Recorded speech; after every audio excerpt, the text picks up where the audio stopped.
city of Englewood. The last 3 days of July, July 26th, we have a sidewalk sale. Englewood is actually the host of the largest sidewalk sale in the state of New Jersey, and it actually brings people and proprietors throughout the area to see, and it's wonderful for our commerce. On August 6th, we have our annual Englewood Day. Usually it was held in June. The city manager decided this year to do it in August. That's an opportunity not only to eat good food and meet some of the social service organizations, but again, to enjoy good music and just to get together. Talk about development.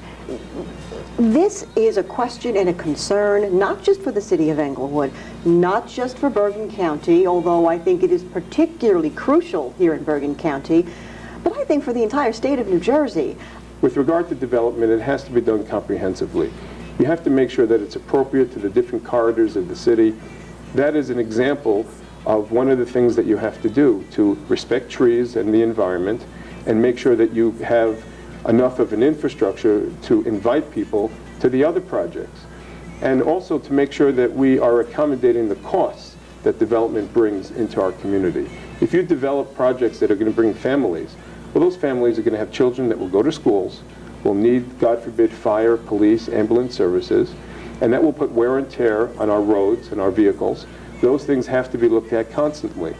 And I'm sitting there with a calculator, and when I get reports, and I turn to a developer who would like to profit in our community, I make sure, first and foremost, that they have an extraordinary track record, that we are getting the biggest bang for our dollar, and ultimately that the costs that are anticipated by the experts are more than handsomely accommodated for.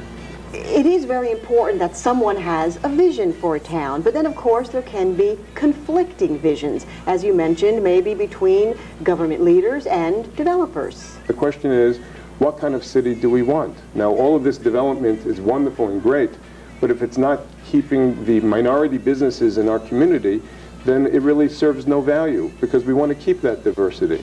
And if we don't do development in a way that will lower the tax burden on residents, then what have we done, if anything? What do you think makes Englewood Englewood? Englewood started as a bedroom community to Wall Street, and it literally has the greatest diversity. I think it's a snapshot of America, if you would, because of the different pockets and cultures that you have.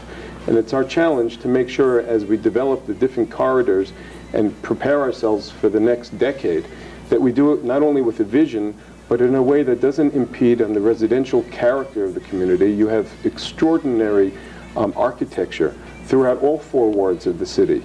You have extraordinary diversity. I have about 80 houses of worship that I go to Fridays, Saturdays, and Sundays. I'm a Sabbath observer, and I'm actually walking on Saturdays to 3-4 churches regularly to attend services. Talk about the character of Englewood.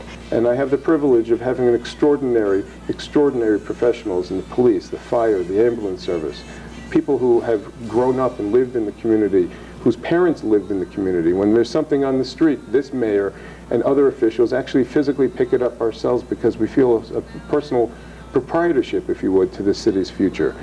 You refer to a renaissance with the school district. What do you mean by that?